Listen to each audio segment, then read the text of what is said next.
Hello everyone, welcome back to another Watchin. Today I've got a quick box opening on my watchgang Black membership watch for February. Before we get to that, we'll do a quick wrist check and you'll see that I am wearing my Mitchell Timepieces Seiko graph. This one legitimately is probably my favorite watch. It's at least the top three. And, it's kind of simple and clean from the front, but I love taking this watch off and just looking at the movement in the back. It is such a cool piece. Now, onto the box opening. If you're unfamiliar with Watchgang, it is a monthly watch subscription company. You pay a fee, you get a watch. There's 3 different tier levels. The original tier, the black tier, and the platinum tier. And sometimes, if you're feeling froggy, the Centum tier by invitation only, which is like $1,000. And definitely have not ventured into the Centum tier plat level. Now, originally, WatchGang started out at like $25, then went up to $50 for the original tier. Now I think it's $75 for the original tier. The black tier level was $99 when it started, which I'm still on that $99 tier level. And now it's $149, I believe. The platinum tier was $299 and now I think it's $399. So prices have changed and I wonder what that's done to subscription levels. Is there more people signing up, less people signing up? Which, by the way, if you're thinking about signing up, make sure you click my link below. It'll get you some wheel spin points and me some wheel spin points, which is kind of another fun benefit from WatchGang. And if you're into old cars, check out the other channel, Mileage Unknown. It's in the link below.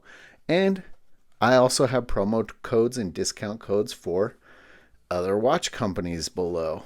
So this is an Electra. Let's take a look. Let's get the plastic off. I'm kind of excited. It's on leather, but it is one of those weirder leather, kind of more of a cuff than just a normal strap. So I'm not sure how I feel about that. None of my watches are normally that way, but it appears like we could pull that cuff section off, which is probably how I would be wearing this one. Let's take a look. The back, see if I can see what it says. All stainless steel, 10 ATM water resistant, Swiss movement. Here's the SKU number on this one with an MSRP of $250. So I don't have any from Electra yet. This is my first one from them. Maybe I will give it a whirl just a little bit with that kind of cuff. Let's go ahead and throw it on wrist. Man, the crown is quite protruding there, so that's kind of an interesting one. I wonder how that'll feel as the day go on, if it's gonna bash into the back of my wrist. But I kind of like the I want to say bezel design, but the case there, because it's, I guess you can call it a bezel, but it's not like a rotating bezel, but it's got a little bit of an edge like the one on my Mitchell, which has much more pronounced and is rotating. Not crazy thick, which is kind of nice, but being on the cuff is going to add that little bit of height to it. I don't know how I feel about this crown. I feel like I will whack this on things, walking through a doorway or something and just catch it. But I kind of dig the overall look. Yeah, that cuff, it makes it feel very stiff. Yeah, I'm not sure that this style is for me.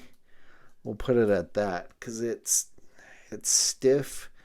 It's going to take a while to break in, so maybe once it breaks in a little bit, but it's not there yet, that's for sure. But that's how that one looks on my roughly 7-inch wrist. Let me know what you guys think. Would you leave it on the cuff style? And excuse me if you actually know what this style leather is on this one, put in the comments below. Or would you go with just the simple strap, which is probably what's going to happen with me, but it looks like that crown's not going to be a huge issue. I don't know. Let me know what you guys think of this one in the comments below. As always, guys, thanks for watching.